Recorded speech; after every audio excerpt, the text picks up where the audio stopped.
Amrita Om Triambakaya Jamahe Sugandhim Pushtivardhanam Urvarukamiva Bandhanam Mrityos Mukshiyamamrita Om Triambakaya Jamahe Sugandhim Pushtivardhanam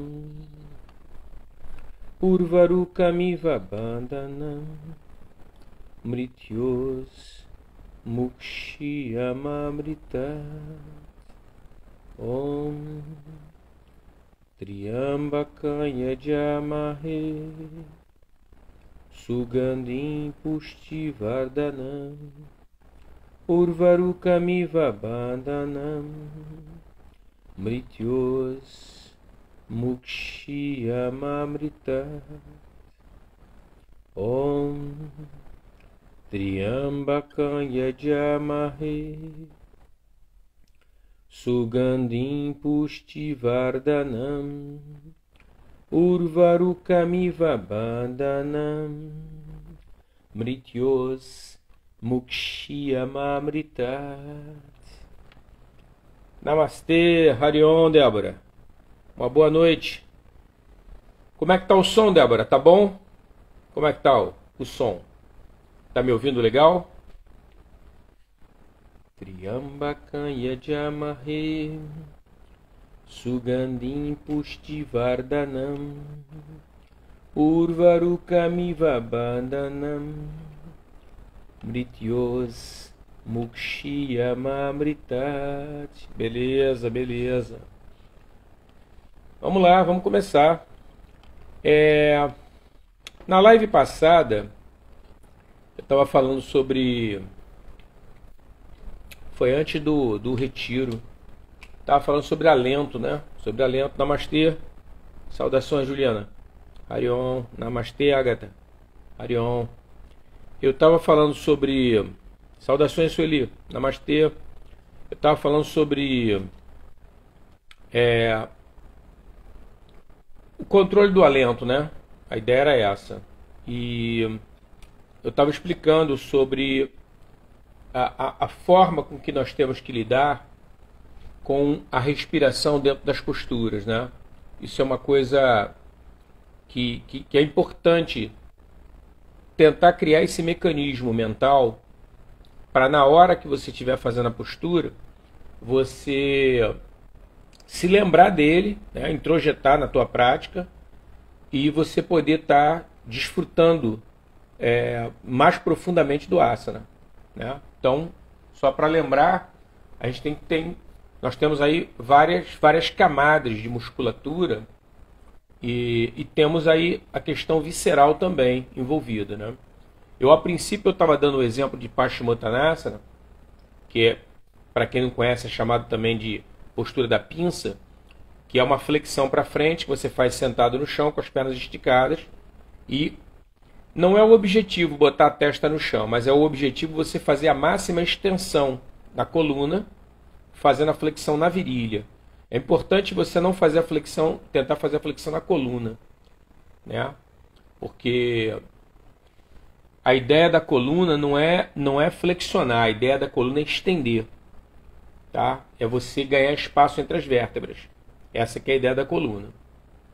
E o que ocorre é que quando eu vou avançando nesse tipo de prática, no primeiro momento, quando eu tenho menos tempo de prática de asana, eu tenho uma dificuldade, de repente, de fazer essa flexão para frente, provavelmente por conta de encurtamento de musculatura de quadril. O quadril muitas vezes me impede de ir para frente. E aí quando a gente for pensar em quadril, quando eu falar em quadril com vocês, conversar com vocês sobre quadril, tenta imaginar um cinturão. Vocês já devem ter visto o pessoal que faz musculação, que faz levantamento de peso.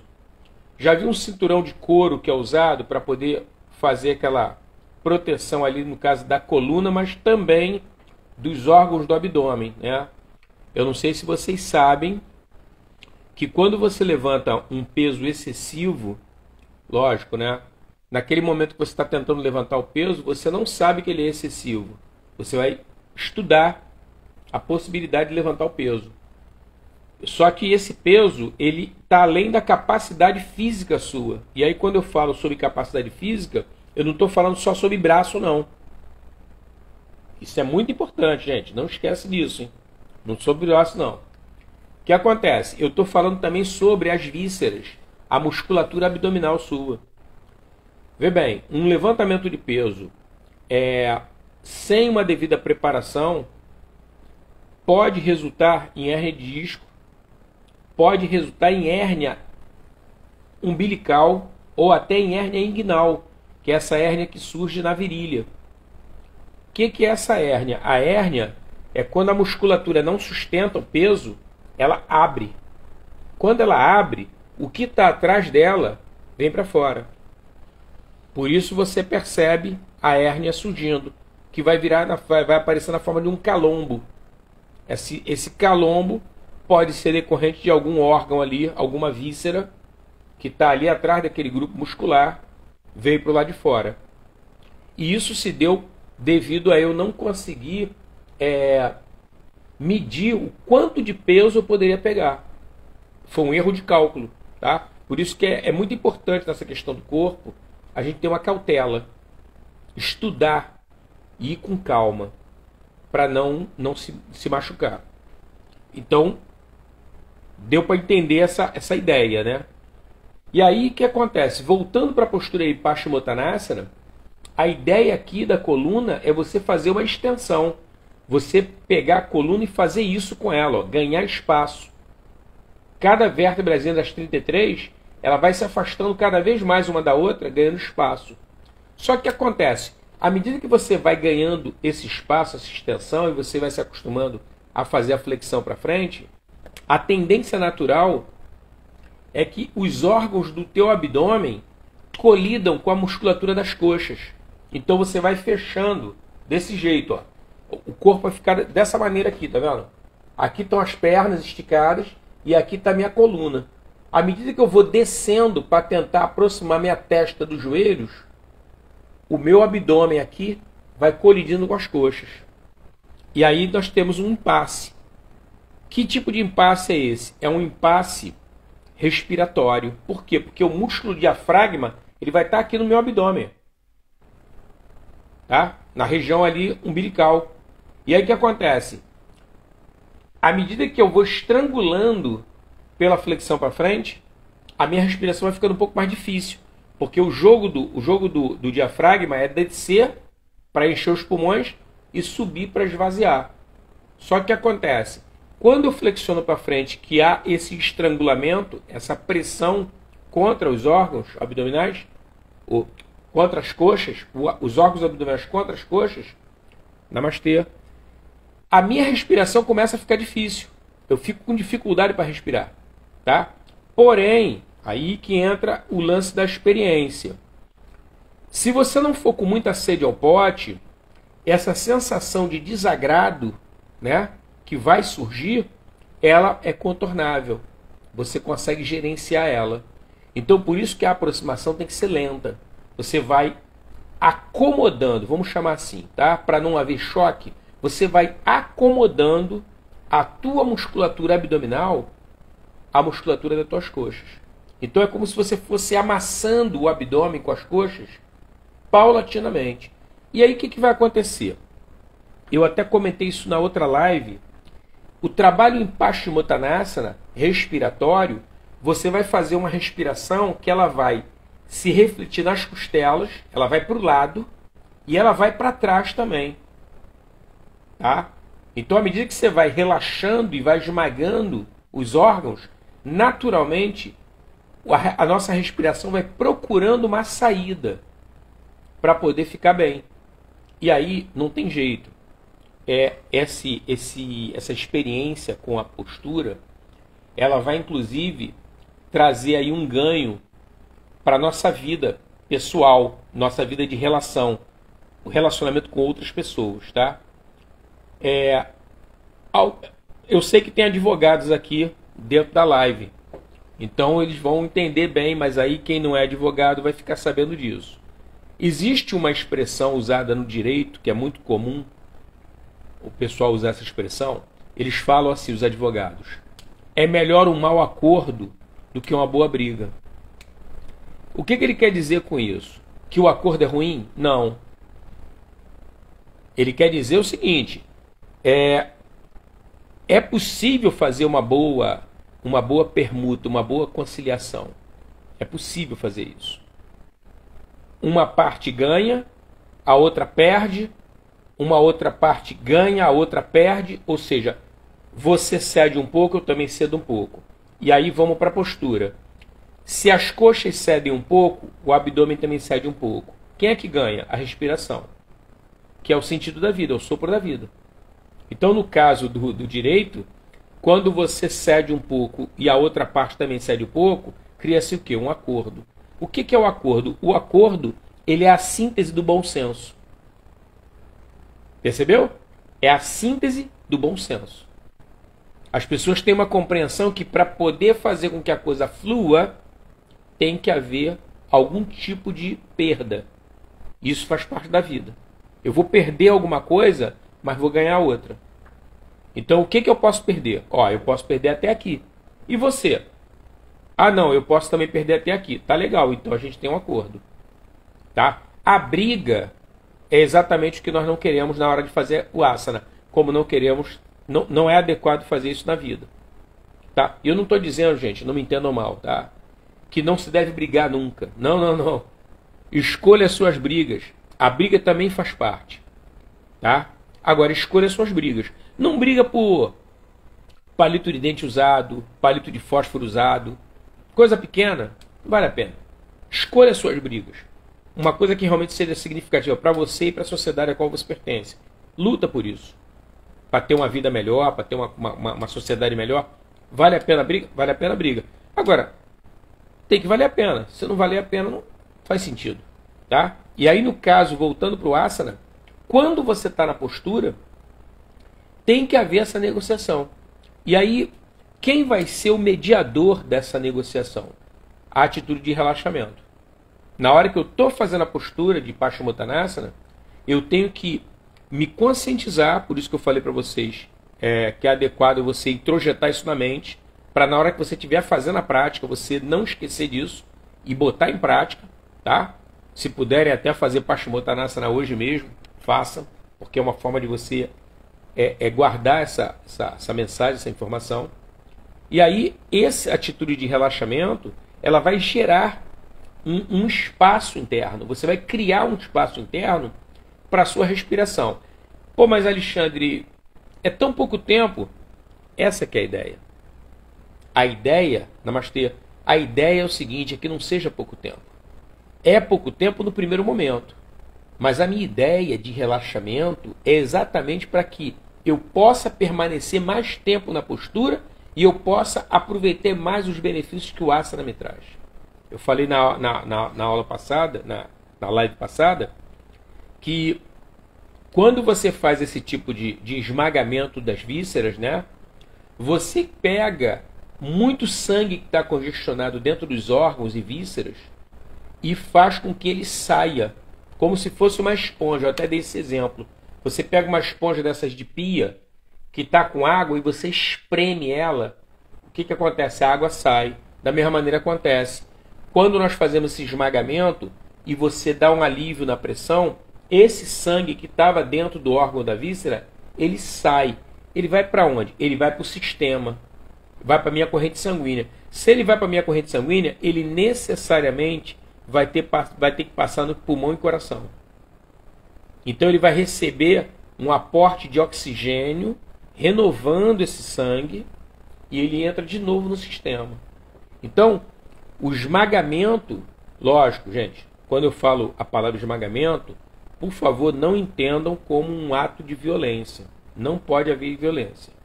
É um esmagamento suave, um esmagamento com parâmetro do conforto. Um esmagamento confortável. Tenta imaginar isso. Um esmagamento confortável.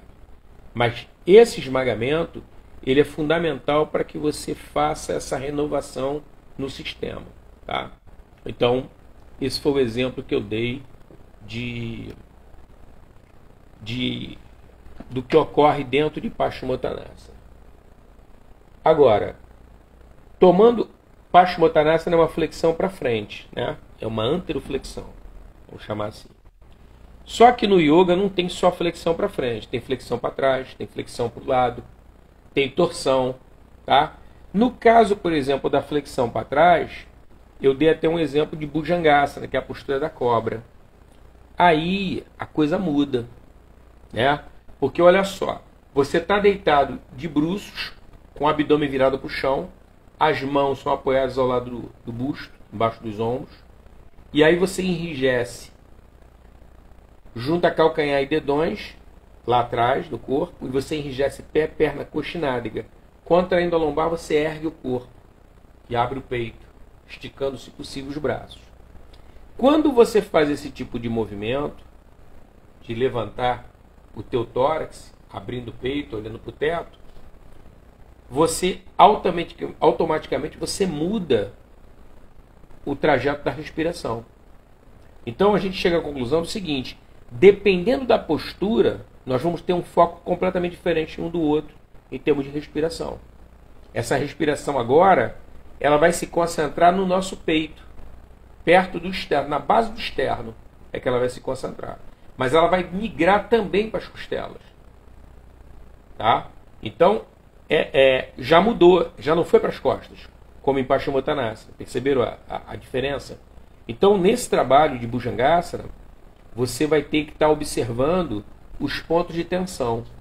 Em Bhujangasana é adequado que nós mantenhamos os calcanhares e dedões unidos, porque essa união pode parecer uma coisa boba, e eu estou falando isso porque eu vejo muita gente na internet, né, no Google principalmente, fazendo postura com os pés afastados.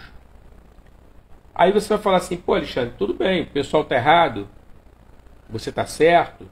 Não se trata disso, de estar certo ou estar errado. Se trata de aproveitamento. Quando você fala em termos de asana, você tem que falar sobre aproveitamento. É lógico, a questão do alinhamento, respeitando uma biodinâmica do corpo, tem que ser observada, porque o que acontece? Essa questão de certo e errado é colocada em xeque quando você faz algum tipo de movimento que não é fisiológico. Aí você pode ter um problema, porque fazer de qualquer forma a postura, você pode estar se lesionando. Foi até o exemplo que eu falei antes de estar pegando um peso além da tua capacidade, como no caso da musculação, no caso do halterofilismo. Né? O meu corpo não está preparado para aquele peso, eu posso estar machucando várias estruturas ali. Eu posso estar machucando o joelho, eu posso estar machucando coluna, eu posso estar herniando, machucando a musculatura anterior do corpo. Então são vários, posso estar machucando o quadril. Então vários problemas podem estar sendo gerados por uma falta de percepção do meu movimento. Por isso é que eu botei o nome dessa live de o praticante deve ouvir o seu corpo. É muito importante que nós ouçamos o nosso corpo. O que o nosso corpo está dizendo? Porque olha só, tomando como base a postura que eu dei, o exemplo de Bhujangasana, eu hoje na aula, eu estava até conversando com uma aluna sobre isso. A dificuldade que nós temos de fazer flexões para trás, tá? Uns mais, outros menos, está intimamente relacionado à nossa capacidade de gerenciar problemas. Eu não sei se vocês têm uma familiaridade com a cultura da Grécia. Então, na Grécia antiga, existe um mito, né? Existe um deus, ou um semideus, eu não sei ao certo se ele é um deus ou um semideus da mitologia grega, que é chamado de Atlas. Por isso as nossas cartas de mapa, né? Que aquilo ali são cartas. O que nós chamamos de Atlas é um conjunto de cartas, né? Geográficas que representam partes do planeta. Pode ser o planeta todo, pode ser países, pode ser estados, né? Enfim. Então, essas cartas foi dado o nome de Atlas e conjunto dessas cartas. E por que foi dado o nome de Atlas? Porque essa figura mitológica, é um cara barbudão, ele aparece com o globo terrestre nas costas. Ou seja, ele carrega o mundo, como nós conhecemos, nas costas, literalmente.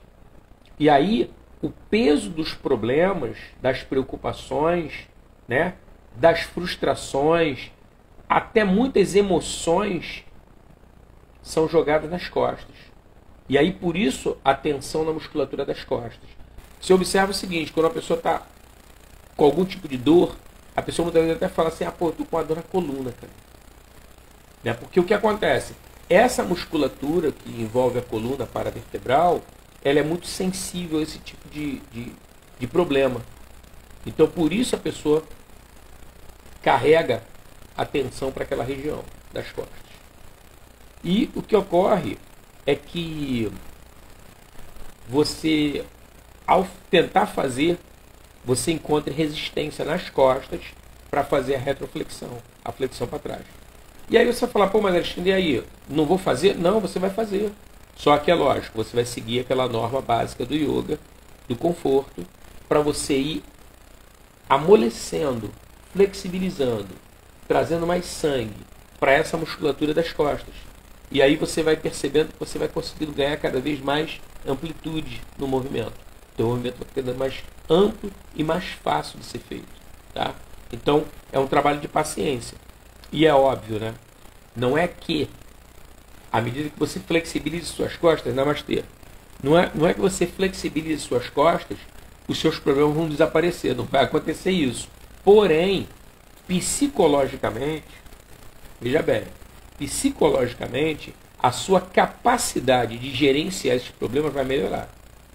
Quanto mais você flexibilizar a musculatura das costas, mais psicologicamente você melhora em relação aos problemas que você tem. E tem um detalhe, gente, olha só. A realidade dos fatos é a seguinte. Se você tem um problema de nível 4, ele não vai se tornar um problema de nível 8. Ele sempre vai ser um problema de nível 4. Agora, quando você começa, imagina que você é uma pessoa nível 2, tá? Então, se você é uma pessoa nível 2 e o teu problema é um problema nível 4, o teu problema é maior do que você. Você olha ele de baixo para cima. Tá? E aí o que acontece? Se você começa a fazer um investimento em você, para você ser uma pessoa cada vez melhor em tudo que você faz, não é um melhor competitivo. É um melhor em relação a você mesmo. Você tem um parâmetro de você com você. Então fala assim, cara, isso aqui é um troço que eu tenho dificuldade. Eu vou trabalhar as minhas dificuldades para que elas se tornem facilidades, não dificuldades. E eu possa melhorar a cada dia. Ter uma vida cada vez melhor, dependendo só do meu esforço. Isso em relação a mim mesmo. Beleza. Você começa a trabalhar em você. Você sai de uma pessoa nível 2 e vai se tornar uma pessoa nível 4. Aí agora já mudou. Você está olhando o problema de frente. Então, o problema não mudou. Você mudou. Mas você gostou tanto da brincadeira que você continua investindo em você. Você passou agora a uma pessoa nível 6. Você olha o problema de cima para baixo. Já mudou. Esse problema já não te assusta mais. Ele é difícil? É difícil. Mas você resolve.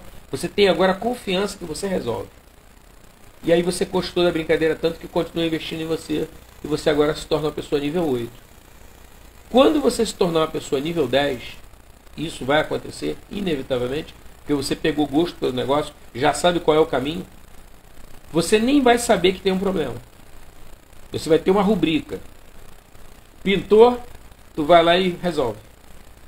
Não tem perda de sono, não. É isso. E isso acontece o tempo todo conosco. Basta você parar e observar a sua vida. Problemas que de repente há 10 anos atrás você tinha uma imensa dificuldade para resolver, hoje você resolve com facilidade. Seja ele qual for. Por quê? Porque ele não muda. Ele tem o peso dele. Qual o nível do teu problema? Nível X? Tá. Por que ele está te preocupando? Porque o teu nível ou está no nível dele ou está abaixo. Essa que é a leitura. E isso não tem demérito nenhum, gente. Não tem nada de errado nisso. Eu tenho vários problemas que são maiores do que eu. Só que eu continuo investindo em mim. Eu não parei. E eu vou continuar investindo. Até o último dia de suspiro, eu vou estar investindo em mim. A brincadeira da vida é essa. E aí, esses problemas que hoje são difíceis para mim, eu vou torná-los fáceis. Vou resolvê-los. Sem problema nenhum. Tá? Então, eu vou trabalhando isso em mim mesmo para que esses problemas sejam resolvidos. E, lógico, inclusive, muitos desses problemas têm o tempo deles. Entendeu? E tem um detalhe. Tem problema que ele muda. Ele muda a roupagem. Mas, essencialmente, é o mesmo tipo de problema que você tem. Então, não tem o que fazer. É isso. O caminho é esse. Então, quando você está fazendo a postura de retroflexão, o Bhujangasana, você vai encontrar esse tipo de resistência. E à medida que você vai aprimorando essa prática, naturalmente, esses problemas começam a ter o devido valor e você começa a gerenciar eles. Tá? Agora, um outro aspecto importante são as torções. Porque o que acontece? Dependendo do tipo de torção que você faça, que aí já é um outro tipo de trabalho que você vai fazer. Né? E o que ocorre é que a torção é muito particular. É diferente da flexão para frente ou para trás. Porque você vai torcer em cima do eixo da coluna. Tá? Lembrando aqui, aproveitando, namastê. Lembrando aqui a vocês o seguinte. Hérnia de disco, quem tem hérnia de disco não deve fazer torção. Tá? Se vocês conhecem alguém que tenha, orienta a pessoa para não fazer torção. Porque piora a situação. O que essa pessoa tem que fazer é extensão. Tudo que ela puder fazer para ganhar espaço na coluna vai beneficiar ela. Tá? Por exemplo, os esticamentos. Eu estava, curiosamente, essa semana, acho que foi segunda-feira, hoje é quarta. Segunda-feira eu estava conversando sobre isso. Eu vou fazer uma pergunta a vocês. Vocês já ouviram falar em espinhela caída? Sim, não, talvez? Manda aí, manda uma mensagem aí. Se já ouviu falar em espinhela caída? Sim, não, talvez? Beleza. Juliana já escutou falar em espinhela caída. Outra pergunta. Vocês sabem o que é a espinhela caída?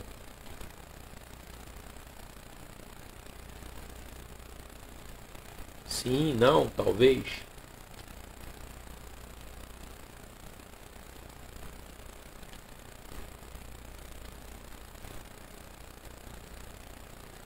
Não fazem ideia do que seja? Sabe, Débora sabe o que é espinhela caída. Legal. Talvez, beleza. Olha só. Espinhela caída é vértebra fora do lugar. Isso é espinhela caída. Tá? O que acontece? Se você observar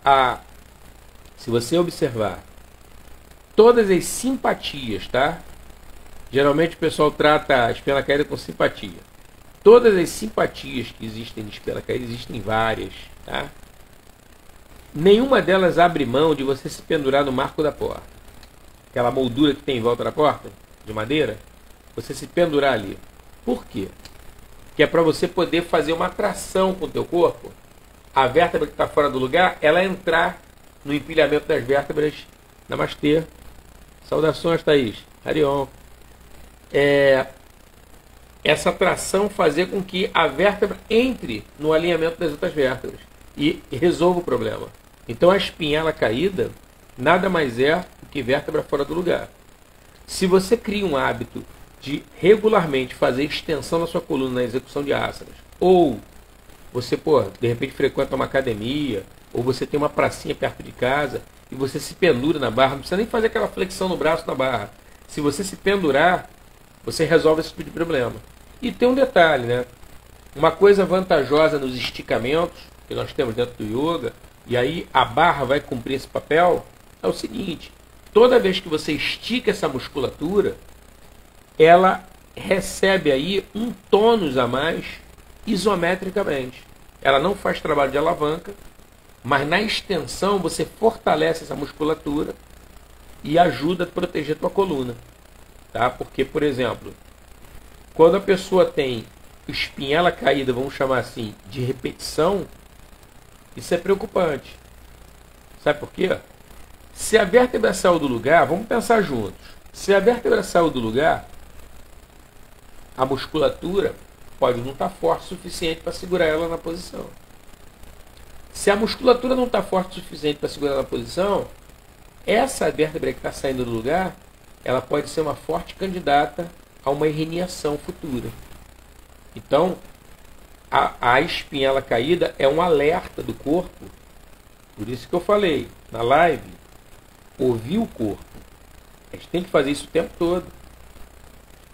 É um alerta de que, olha, essa musculatura está fraca, vamos trabalhar ela, vamos fortalecer ela. E eu já estou até falando com vocês o seguinte, muitas vezes você, para fazer um fortalecimento da musculatura, você não precisa de grande coisa não. Basta você fazer o trabalho de extensão. Você já está fortalecendo. Agora, uma vez ou outra, não. Tem que fazer sempre. Aí você vai fortalecendo a musculatura de modo as vértebras ficarem todas arrumadas e alinhadas e protegidas. Essa que é a ideia. Então essa musculatura em volta da coluna, chamada paravertebral, é muito importante que nós cuidemos dessa musculatura. Tá? Então isso é uma coisa realmente bem importante. Agora, voltando para a coluna, que aí vocês já estão cientes do cuidado que tem que ter em relação à torção, porque se você tem uma herniação, que é o extravasamento do disco intervertebral, o corpo vertebral está aqui, o outro embaixo, no meio aqui tem um disco. Se você tem um deslizamento para o lado ou para trás, ao fazer a torção, esse deslizamento pode se agravar. E se ele esbarrar em alguma raiz nervosa, porque de cada corpo vertebral desse aqui, saem raízes nervosas para um lado e para o outro, são impares. Se o disco tocar a dor é grande. Entendeu? Então por isso que a hernia de disco, a pessoa tem que ter muito cuidado com a coluna para não lesionar. Eu dei o exemplo do peso, mas por exemplo, uma coisa que ajuda também a lesionar a coluna, o disco intervertebral, melhor dizendo, é tombo, queda. Entendeu? Então, queda, por exemplo, eu já tomei um tombo no ano de 2000, eu tomei um tombo a 90 por hora de moto dentro do túnel Rebouças. Então eu machuquei, eu quebrei 2 costelas, a clavícula, estourei os 2 joelhos e os 2 cotovelos. Né? Como foi um tombo muito forte, a ponto de eu partir a minha clavícula, não sei se dá para vocês verem o calombo que tem aqui. Ó. A minha clavícula partiu e ficou separada uma da outra. Então esse osso que vocês têm aqui, inteiro, o meu é unido assim, ó, desse jeito. Por isso ficou um calombo. Entendeu? E isso foi decorrente da queda. Então, como é que quebrou esse osso? Como eu estava em alta velocidade, eu bati com o ombro no chão. Felizmente, o meu ombro aguentou o impacto, mas o osso da clavícula não aguentou. Por isso ele quebrou. Entendeu? Então, a gente tem que ter cuidado em relação a isso, porque, por exemplo, se esse impacto fosse na minha coluna, eu poderia ter tido um problema maior. E, de certo modo, houve, porque com a minha queda, eu rachei. Né? Eu rachei dois arcos que saem da coluna, T4 e T5, ficaram rachados. Entendeu? Na radiografia dá para você ver a rachadura. Entendeu? Eles não se separaram, mas houve uma rachadura ali. Então você vê o impacto que foi. Quer dizer, o meu peso corporal mais a queda. Né? Lembra aqueles probleminhas de física, de aceleração. Então a gente tem que ter um cuidado. Por isso que eu falei sobre o tombo. Mas isso pode acontecer, sabe? Andando de bicicleta, de skate, em tropeção, cair de uma escada. Escada é um troço perigoso. Entendeu? A gente tem que ter cuidado. Então, voltando à questão da torção, quando nós fazemos esse trabalho, e nós vamos estar vivenciando, só que de forma diferente. Diferente de Paschimottanasana, que nós fazemos aquele esmagamento com o uso das coxas, agora já mudou um pouco. Por quê? Eu tomei como base uma postura chamada Ardha Matsyendrasana, que é uma postura que você está sentado, você flexiona uma das pernas e coloca embaixo da coxa oposta. E aí pega essa perna, onde você colocou o pé embaixo da coxa, essa perna passa para o outro lado e fica ao lado do joelho. Essa que é a Ardha Matsyendrasana. Quando você faz esse movimento de cruzar uma perna sobre a outra, deixando o pé ao lado do joelho que está apoiado no chão, você promove com a tua própria coxa um esmagamento no abdômen. Então você cai de novo naquela situação que eu descrevi para Paschimottanasana, do esmagamento das vísceras. Só que esmaga por um lado apenas. O outro não está tão esmagado, né? Mas como você vai fazer uma torção, essas vísceras que não estão agora esmagadas, elas vão ser também espremidas. Lembra da esponja, que eu dei o exemplo de torcer a esponja? Isso vai acontecer também. E aí, vê bem, nesse caso, a torção, você vai ter que ter um pouco mais de cuidado, porque na hora que você estiver fazendo aquela negociação, que eu falei, até dei o exemplo do direito, de fazer um bom acordo, você vai ter que estar buscando espaço, e esse espaço ele vai terminar saindo pelas costelas, e essa respiração também subclavicular, que é a respiração mais alta. Entendeu? Então o trabalho vai terminar acontecendo dessa maneira. Porque para você fazer a torção, você vai usar um sistema tipo alavanca, né? Você bota o teu corpo na postura, aí já começa a pressionar o diafragma e as vísceras, tua respiração já ficou menor, ela vem aqui para cima das costelas e até um pouco mais para cima do peito. E aí o que você faz? À medida que você relaxa, namastê, na expiração, quando você está soltando o ar, porque você, na inspiração você entrou na postura, na expiração é que você realiza a torção. Aí você pode ficar um pouquinho mais ali, normalizou? Dá para expirar? Dá para expirar. Você está sentindo internamente que dá para tirar um pouco mais de ar e torcer um pouco mais. Você novamente expira e torce mais um pouco. Entendeu? É desse jeito que você vai se desenvolvendo na torção. E o que acontece é que na hora que você faz esse movimento de torcer, automaticamente a tua respiração vai buscar áreas que não estão sob pressão para poder se expressar. É assim que funciona. Então, por isso que essa consciência interna de relaxamento ela é tão importante para a nossa prática. Tá? Que a ideia é você aprofundar cada vez mais essa percepção. E está escutando o corpo, né? Está escutando o corpo. O que ele está dizendo para a gente? Entendeu? Em termos de dor, em termos de pressão, em termos de mal-estar. Entendeu? Então, a questão, o melhor parâmetro sempre é o conforto. Você montar a postura e permanecer enquanto for confortável. Ah, mas Alexandre, eu fiquei só 20 segundos na postura. Não tem problema nenhum. Hoje, 20 segundos. Amanhã, você está fazendo um pouco mais. Daqui a pouco você está ficando um minuto da postura. Só que o grande lance é que você está ficando na postura confortavelmente. Né? E se existe conforto, não existe lesão. A lesão está muito ligada ao desconforto, à dor. Entendeu? Eu gosto de frisar isso, porque como todos nós, né, temos aí, namastê, uma relação direta com a educação física, não estou falando mal da educação física, mas é uma prática, prática esportiva também, a dor não é levada tão a sério como no yoga se leva. Entendeu? A dor é uma coisa aceitável. No yoga, não. No yoga, a dor é algo que foi feito muito errado. Porque eu já passei muito do ponto. Então, se eu estabeleço que o meu parâmetro é conforto, o primeiro sinal de desconforto é a hora certa de eu sair da postura. Entendeu? Então eu crio com isso uma experiência controlada. Eu permaneço enquanto é confortável. E aí a prática, na minha mente, é sempre uma experiência prazerosa. Porque eu não sei o que é desconforto. Eu só sei o que é conforto. Então essa relação de prazer vai fazer com que eu repita a experiência. É um mecanismo, é o mesmo mecanismo que é usado, por exemplo, quando uma pessoa come chocolate, quando uma pessoa pratica sexo. quando uma pessoa ama alguém.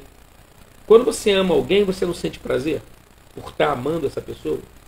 Quando você come um chocolate, você não sente prazer por estar comendo essa substância chamada chocolate? Então, esse mecanismo de prazer, ele vai aparecer na nossa mente, fazendo com que nós novamente repitamos a experiência. Por quê? Porque foi prazerosa. Eu quero repetir o prazer. Se possível, até que permaneça o prazer eternamente. Nunca mais. Só que eu sei que isso não acontece. Eu vou viver um momento de prazer com o chocolate, depois ele vai dissipando e aquilo some. Aí eu entro meio que numa normalidade. Aí, daqui a pouco eu falo assim, cara, eu podia, comer um chocolate. Você vai lá de novo. Por que você vai lá de novo? Porque o prazer está registrado na sua mente. E assim é a prática do yoga. Por que você pode praticar yoga todos os dias? Vocês já se perguntaram sobre isso? Sim, não, talvez. Está dentro disso que nós estamos conversando. Namastê, saudações, Luana, Harion. Essa relação de prazer que eu estabeleço com a minha prática, comigo mesmo, com o meu corpo, é uma relação que eu vou querer repetir. Por quê? Porque foi prazerosa. Beleza. Só que tem um detalhe, o outro parâmetro que está relacionado intimamente com prazer é conforto. Conforto e prazer andando de mãos dadas. Se eu tenho uma relação de conforto, eu não passo do ponto, eu não chego a uma extenuação, eu não fico com a musculatura dolorida. Por quê? Porque eu não passo do ponto. E aí isso permite que eu faça todo dia aquilo, pratique todo dia. Percebeu o mecanismo? Então você pode praticar yoga todo dia, de domingo a domingo, problema nenhum. Ah, mas Alexandre, eu não tenho tempo. Não, pode fazer uma prática menor, mas você pratica todo dia. Isso é o ideal. Você praticar todo dia. E você estabelecer com o seu corpo, todos os dias, essa relação de prazer, de bem-estar. Inclusive, isso é legal, porque olha só. Dá para ficar assim o tempo todo? Não, não dá. Por quê? Porque olha só, a gente não dorme, a gente não faz uma série de atividades além da prática de yoga. Muitas vezes essas atividades que nós fazemos, elas produzem algum tipo de desconforto. E até pela própria atenção que nós estamos dedicando à atividade, seja ela qual for, eu posso, por exemplo, estar me distraindo desse parâmetro do conforto. Porque olha só, a prática do yoga fica mais fácil de você poder frear antes de chegar no desconforto, ou frear antes de chegar na dor, porque aí, vê bem, quando você está para chegar na dor, você já está dentro do desconforto. Essa é a realidade. Você tem conforto aqui, desconforto aqui, e aqui tem a dor.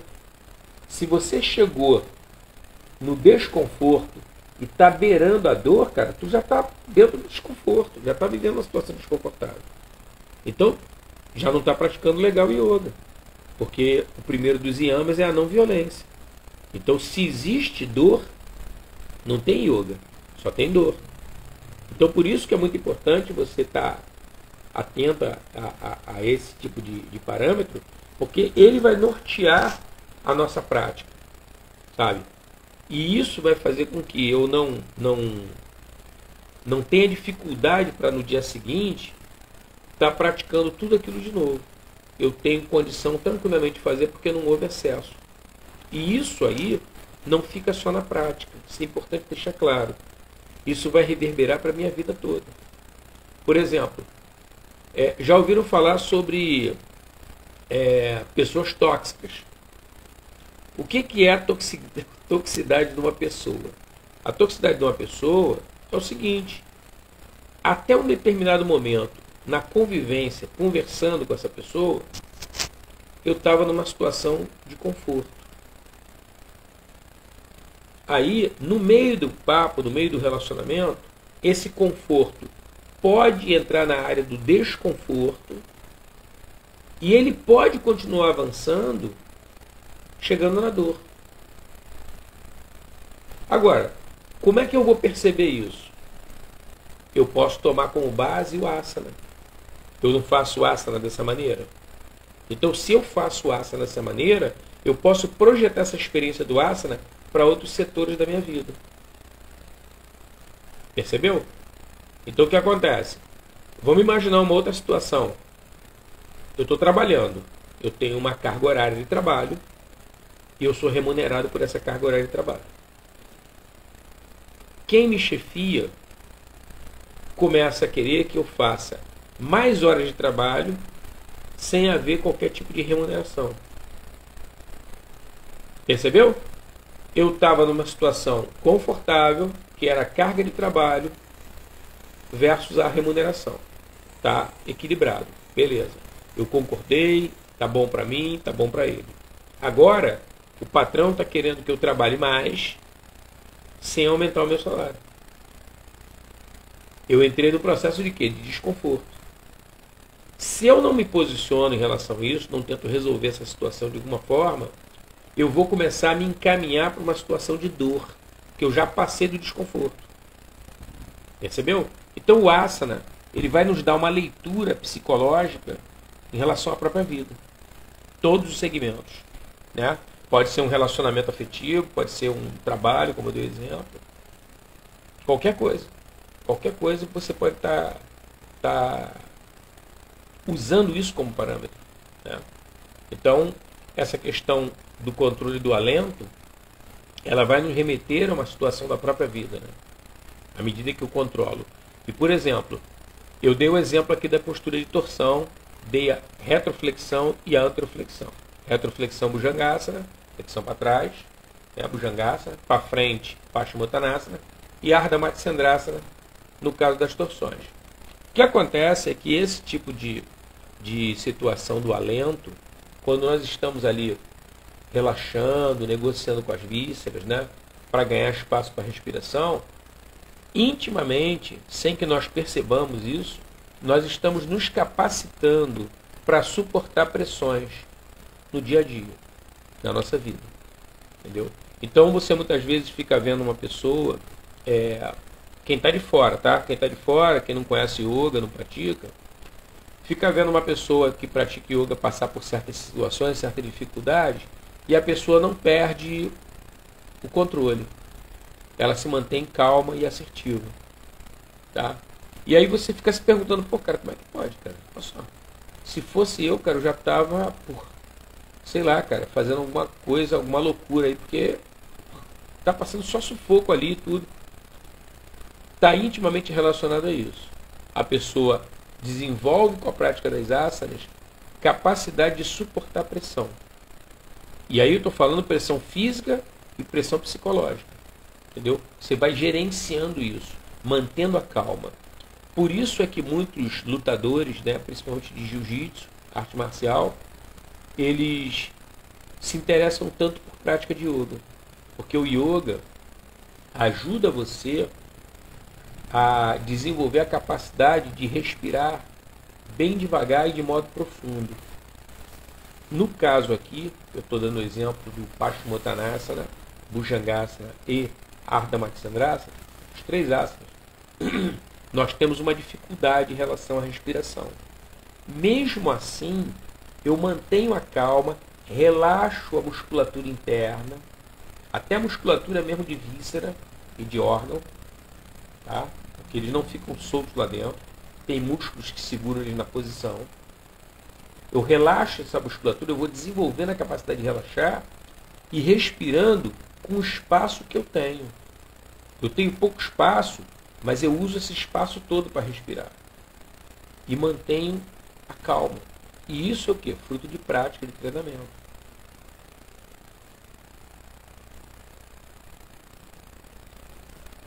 Quando muitas vezes, numa arte marcial, o lutador está numa situação de adversidade, está numa situação complicada para ele se vale disso para controlar o oponente sem perder a calma. Porque é fundamental. Se ele mantiver a mente lúcida, calma, tranquila, assertiva, ele tem condição até de ou de sair da dificuldade ou até de contragolpear o adversário. Mas fruto de quê? de um investimento que ele fez em termos de estar calmo. Por isso que a prática do yoga vai valer tanto na nossa vida cotidiana. Porque você às vezes está passando por uma série de pressões, sabe? Em casa, no trabalho, não importa. E você tem que gerenciar aquele processo e buscar uma solução para o problema. Porque também tem isso, né? A gente tem limite. Ninguém vai suportar uma pressão eterna. Mas você pode segurar a onda ali e pensar numa estratégia para sair fora daquela pressão.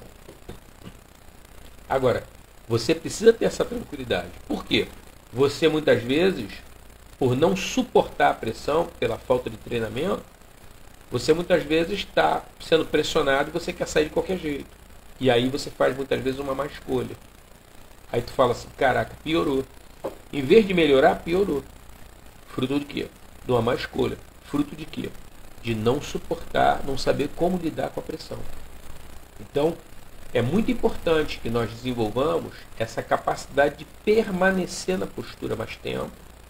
Tá? Isso é gradual, não é... o Alexandre falou que eu tenho que fazer... Não, vai devagar.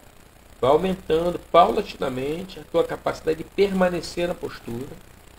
Isso vai trabalhando a tua psique, trabalhando o teu órgão, o teu organismo, para você poder ficar confortavelmente naquela postura mais tempo. Entendeu? Então é um processo, né? É um processo. Gente, dúvidas, perguntas?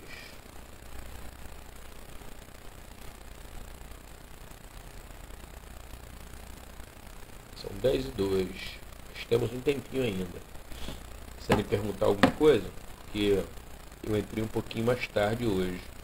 Acho que eu entrei com uns 10 minutos de atraso. Estava com problema aqui de conexão. E aí eu me atrasei para entrar.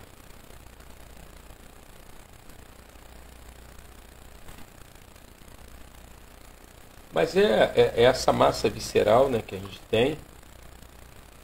É importante. E tem um detalhe também, né? Isso é uma outra coisa que eu aproveitar comentar com vocês. É sobre dieta alimentar, né? Porque, por exemplo, quando nós fazemos a postura, não dessa forma, né, que eu estou falando, de você ficar mais tempo na postura, de você fazer com mais calma, esmagando, buscando uma permanência maior, mas sempre observando o conforto, é possível que você perceba coisas no teu organismo, porque praticamente tudo que nós comemos gera gás. Tá? E o gás, ele é um problema para a gente. Quem está fazendo a prática de yoga dessa forma, né? Com essa ideia de esmagamento, né? De víscera, né? De órgão, o gás é um problema. E aí isso também é uma coisa que vai modular a nossa alimentação. De você se observar que tipo de alimento, por exemplo, ele fica melhor para você. Porque, por exemplo, tem pessoas que não podem comer feijão, ou tem que comer em quantidades muito pequenas feijão. Por quê? Porque a pessoa, pelo estilo de vida, a maneira com que come, o próprio metabolismo dela, que é uma coisa que de repente você não tem muito como gerenciar, produz muito gás. E aí você percebe o seguinte, quando eu como outra coisa, não gera tanto. Então, eu vou procurar espaçar mais, não é parar de comer o feijão, mas vou comer em menor quantidade, entendeu? Então, essa negociação, esse entendimento de que alimento te proporciona uma condição melhor para a tua prática ou não, também é fruto dessa vivência interna no asana. Na hora que você está fazendo, você compara. Interessante, eu tive mais dificuldade hoje, cara. Mas também, cara, o que eu almocei? O que eu comi? Aí eu fiz um lanche, eu comi produto tal. Eu senti às vezes até o sabor na boca voltando. Um pouquinho ali, uma presença. Me deu uma clareza, me deu uma luz.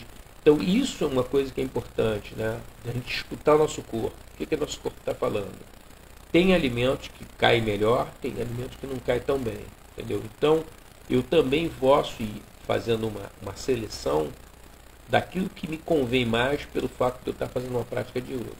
E lógico, né? Uma coisa é você ter essa percepção 2 vezes por semana, outra coisa é você ter essa percepção a nível todo dia. Né? Então, se você pratica todo dia, namastê, automaticamente você vai ter essa resposta diariamente. Entendeu? Então, é outro ganho também com a prática diária, de você entender qual é o tipo de alimento que é mais adequado para a tua prática. Isso vai variar de pessoa para pessoa. Tem que ser mesmo auto-observação. Entendeu? Isso aí não tem como você estar falando, come isso, come aquilo, isso não vai dar, aquilo vai dar. Entendeu?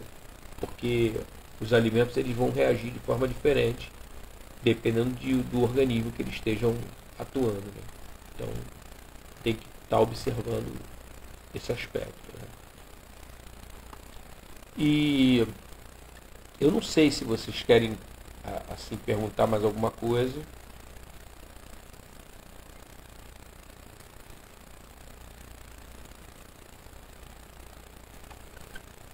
Se tiver alguma dúvida, ou quiserem perguntar alguma coisa, ou sugerirem de repente até uma pauta para a gente estar desenvolvendo na próxima live, fica à vontade. Eu ia comentar com vocês que eu estou fazendo um trabalho aqui na Escola Jaya, de montar uma agenda, né? Uma agenda de eventos. Né? Então eu vou estar deixando aí no Instagram e nas outras plataformas também, no YouTube, no TikTok, né? E no Facebook, essa agenda, né? Deixa ela circulando. Então, porque aí fica mais fácil a gente poder estar se organizando, de repente poder estar se encontrando, vocês participando de eventos aqui da escola, caso vocês queiram. Né? Então, até para a pessoa poder se organizar melhor, então acredito que vai ficar mais interessante. Então, eu só estou conversando com vocês que é um trabalho que já está em andamento. É a alimentação saudável. É importante manter a alimentação junto com meditação e prática de yoga. É adequado, Agatha. Ajuda. Existem certos alimentos que dificultam a meditação. Entendeu? Como a própria prática de yoga também. Tem certos alimentos que dificultam. Como eu falei para vocês, né? Tem pessoas que ficam melhor com certos alimentos, mas isso tem uma relação... que não é a nossa coisa aqui no primeiro momento, nossa conversa. Mas baseado na medicina ayurvédica, né, que é a medicina tradicional da Índia, cada pessoa tem uma constituição no corpo, né, você tem 3 doshas principais no corpo e também tem 3 doshas principais na mente. E eles estão geralmente em proporções diferentes. Né? Então, você tem que partir de uma base de conhecimento de que o que equilibra e o que desequilibra teu corpo e o que equilibra e desequilibra a tua mente. Entendeu? Em termos de alimento. Né? Porque o tripé é um tripé que rege a medicina ayurvédica, tá? Em termos do indivíduo. Como é que nós vamos nos equilibrar baseado na visão do Ayurveda? Nós vamos ter atividade física adequada. Eu estava até falando sobre isso hoje com os alunos, que não existe, numa aula lá eu conversei sobre isso, não existe prática de meditação melhor que outra, como não existe prática de yoga melhor que outra. Não existe. Entendeu? Existe aquela que é mais adequada para mim, como também tem a mais adequada para você, para vocês da live. Cada um vai encontrar a prática mais adequada para si. Tá? E isso é fruto dessa própria auto-observação. Então, o tripé funciona. Prática o equilíbrio através da atividade física, o equilíbrio através da atividade mental, e aí quando você fala sobre atividade mental, tudo que você projetar a mente está relacionado a isso, tá? E a alimentação. Então, por exemplo, se eu tenho uma constituição mental vata, é adequado que eu preste muita atenção no tipo de trabalho que eu tenho. Um exemplo, tá? Se eu pegar um trabalho, por exemplo, eu gosto muito de dar esse exemplo, né? Bolsa de valores. Você vai trabalhar, você é convidado para trabalhar na Bolsa de Valores. E o pessoal é acelerado na Bolsa de Valores, né? Mas o salário é muito bom. Então, você vai, mas a sua mente é vata. Ela predomina o vata na sua mente. Não é que não tenha capa ou pita, mas predomina o vata. Provavelmente com 1 mês, 2 no máximo, você está doente. Aí tu fala, pô, mas Alexandre, eu respeitei a alimentação, a atividade física que eu estou fazendo, por que eu fiquei doente? Por causa da sua mente. A sua mente, a pessoa que tem a mente predominantemente vata, ela deve evitar trabalhos estressantes. Por quê? Porque a natureza de vata já é estresse, já é estressado. Entendeu? O vata, ele é estressado, é medroso, é uma característica da pessoa. Tá? Não estou falando isso para depreciar o vata. É uma característica desse dosha, dessa constituição. Então, o que é adequado que o vata procure?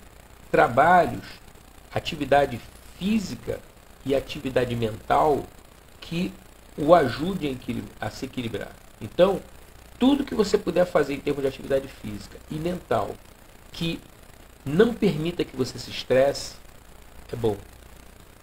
Por exemplo, se você vai pensar em termos de trabalho, trabalhar com paisagismo é ótimo, cara, pro vata. Arte, pintura, maravilha. Porém, olha só, vamos imaginar que você pinta pra caramba, você é vata, mas você é uma baita artista, pinta pra caramba, só obra bonita. Aí, uma marchand, geralmente são as pessoas que são consultoras dessa área, né, avalia obra de arte e tudo, chega pra você e fala assim, pô, Agatha, você não quer expor em tal lugar assim? Aí tu, pô, quero sim, legal. Aí ela vai falar pra você, olha só, eu marquei uma exposição para você para dia... Nós estamos no dia 2 de agosto, né? Pro dia 22 de agosto, ou seja, daqui a 20 dias.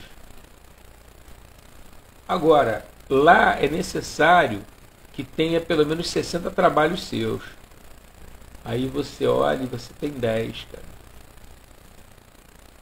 Você vai ter que produzir 50 obras em 20 dias para entregar. Olha só que situação. Acabou. Acabou. Esse trabalho era prazeroso para você, era bom, te equilibrava. A partir de agora começou a desequilibrar você. Por quê? Porque no momento em que você criou esse compromisso, você gerou um estresse para você. Lembra que vata já é estressado por natureza? Pronto, acabou. Você vai ficar doente por causa disso. Entendeu? Então, por isso que é muito importante você saber qual é a tua constituição no Ayurveda e você entender como é que funciona essa lógica. E lógico, né? Eu estou dando aqui exemplos bem... Isso é uma coisa que você tem que se perceber, né? É um exemplo bem genérico para você poder ter uma ideia do que está acontecendo. Tá? Então, por exemplo, já viu pessoa que toalha, não tem pessoal que deixa a toalha no sol e aí o sol esquenta tanto a toalha que a toalha fica meio áspera? Então, se você tem um dosha kapha físico, né, físico, namastê, se você tem um dosha kapha físico, aquela toalha áspera, aquilo ali é agradável para a pessoa, que é kapha, aquilo é gostoso, aquele estímulo. Sabe o que é bucha vegetal? Que o pessoal passa para tomar banho? Quando está novinha, pô, kapha adora aquilo, cara. Quando está novo. Quando está já usado, já não interessa mais. Por quê? Porque o kapha, ele precisa de estímulo. Entendeu? O pessoal não entende esse tipo de coisa. A toalha áspera, ela estimula o kapha. A bucha vegetal áspera estimula o kapha. Se você chamar um kapha para fazer um trabalho que exija caminhar muito, suar, transpirar, por fazer, ele adora, ele se sente muito bem. Então, o trabalho vigoroso vai estimular e vai equilibrar o kapha. Entendeu? A pior coisa para o kapha é ficar sedentário, parado. Isso é horrível. Isso aí você desequilibra a pessoa adoece. Entendeu? Então, dependendo da constituição, no caso da tua pergunta, vai atrapalhar ou ajudar na meditação e na própria prática do yoga. Entendeu? Então é muito importante você observar e você ir buscando naturalmente, né, pela tua autoobservação, um estilo de vida que é bom para você. Entendeu? É bom para você. Eu costumo falar até com os alunos, né, que são casados, né? às vezes tem namorada, tem noiva, aquela coisa toda, que desenvolva a capacidade de respeitar o jeito do outro de ser, né? Porque as pessoas às vezes gostam uma da outra, mas são muito diferentes uma da outra, entendeu? Tem problema? Não tem problema nenhum, cara. Elas podem ficar a vida inteira, desde que elas se respeitem, porque como são pessoas totalmente diferentes uma da outra, aquilo que às vezes é bom para mim é ruim para você e vice-versa, entendeu? E dá para todo mundo conviver, né? Dá para todo mundo ficar no mesmo espaço, mas é preciso esse tipo de conhecimento, né? Porque senão, namastê, dificulta, né? Dificulta, entendeu? Isso gera uma série de conflitos que são totalmente, né? São totalmente ruins, né? Para a relação humana, entendeu? Mas é isso, gente. Agradecer a vocês. Já são 10h14. Agradecer a vocês a presença aí. E vamos ver. Se vocês tiverem alguma sugestão de tema, vocês coloquem aí. Se não tiverem, eu escolho um tema legal para quarta-feira que vem a gente estar conversando. Tá? Obrigado por vocês terem vindo, terem participado. Muito bom aqui esse espaço nosso, né? Esse espaço não é meu, não é da escola de arte, é nosso. É de vocês também. Quero que vocês possam interagir cada vez mais e tirar dúvida, né? Porque dúvida é uma coisa muito ruim no yoga. A gente tem isso muito claro na mente, né? Dúvida é uma coisa muito problemática, né? Namastê. Hariom. É uma coisa muito problemática, ela atrapalha muito a nossa vida, faz com que nós fiquemos hesitantes às vezes de fazer certas coisas, de tomar certas atitudes. Então é importante não ter dúvida, né? Entendeu? E é aquele caso, eu fico muito à vontade, né?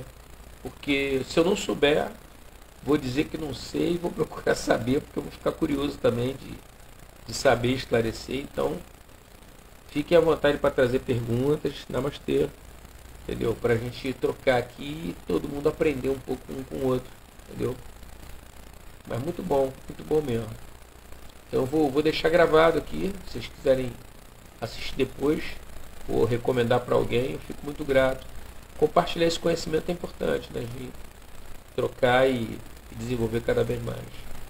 Gente, namastê, uma ótima noite para vocês. Até quarta-feira.